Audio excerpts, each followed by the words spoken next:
As we prepare for the celebration of Easter, I'm delighted to be able to be with you once again here in the kitchen of the Bishop's residence to show you how to make something for your Easter basket.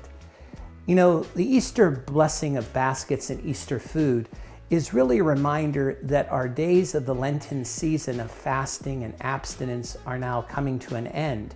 And what we have sacrificed during the Lenten season, we can now enjoy as the first meal of Easter. I'm going to be showing you how to make an Easter butter lamb. The lamb symbolizes Jesus, who is the Paschal lamb, the lamb that was slain, the lamb that was offered in sacrifice to the Father. And indeed, through his sacrifice of Good Friday, we rise to the glory of the Easter season.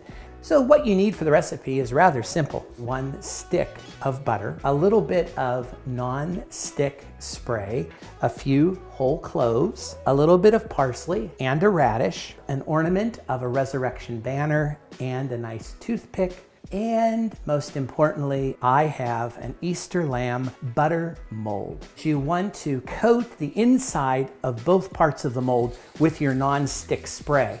That way, when you're ready to take the butter out of the mold, it'll come out very easy. So what you're going to do now is unfold your softened butter, and I cut the butter in about half. So you've got about 2 ounces of your butter. And I've left this butter out so you can see that it's really nice and soft. So what I do with half of the butter stick is put it into the major part, and then I spread it into the entire mold. So you can see there I've got half the mold filled. Very easy. So I'm going to just repeat that process in the second mold. So we want to make sure that we put the mold together, and you just push it down firmly. Depending on what the mold you have, and sometimes the molds are a little simpler and they'll ask you to supply your own clamps. You can use alligator clips or whatever you might want to do. These are nice in the mold that I have because, as you see, they just slide in, and there's 4 of them. But what you want to do then, because the butter was soft to put it into the mold, we need to make sure the butter hardens. Put them in the freezer overnight, just to make sure they're nice and firm when they're coming out. I've just taken my butter lamb out of the freezer. So what I'm going to do now is I'm going to take the butter lamb out of the mold. Look how magnificent that came out because of the non-stick spray. It's part of the secret. This is how your lamb is gonna stand out from anyone else's lamb. Now, most people might just say, I'll just put my butter lamb as it is.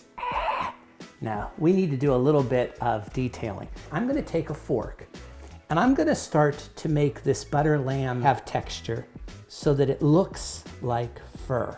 And we're gonna use these cloves to be the eyes and the nose. One of the important things about this lamb is it's to symbolize the Paschal lamb. And whenever you see the Paschal lamb in beautiful artwork throughout the centuries, what does the Paschal lamb have in his arm? The resurrection banner.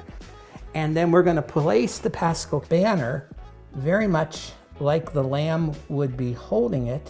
If you don't have these, this is a great opportunity to really have the children take part, and they can just, with a plain piece of white paper, they could make a Paschal lamb banner. To kick up your presentation, what I like to do is I take some fresh parsley, putting this around nicely, and it's a great symbol. It's green, and it symbolizes new birth. I have here a red radish, which is nice because it symbolizes the blood of Christ.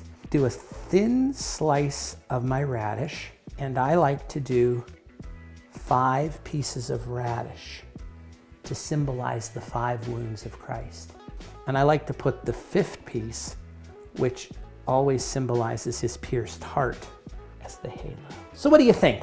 Not bad for an old, poor country bishop. I hope and pray that this opportunity to come back again this year and look at another piece of the Easter basket or the Easter foods is something that is not just enjoyable to watch, but I really invite you to do it with your family, with your friends. It's a wonderful way of entering into the wonders of this Easter season and celebrating the glory of the resurrection. May the Lord bless you and keep you. May he let his face shine upon you and be gracious to you. And thank you for all that you do to support the church and as a disciple of Christ, May the glory of the risen Christ envelop you and your families this Easter and forever.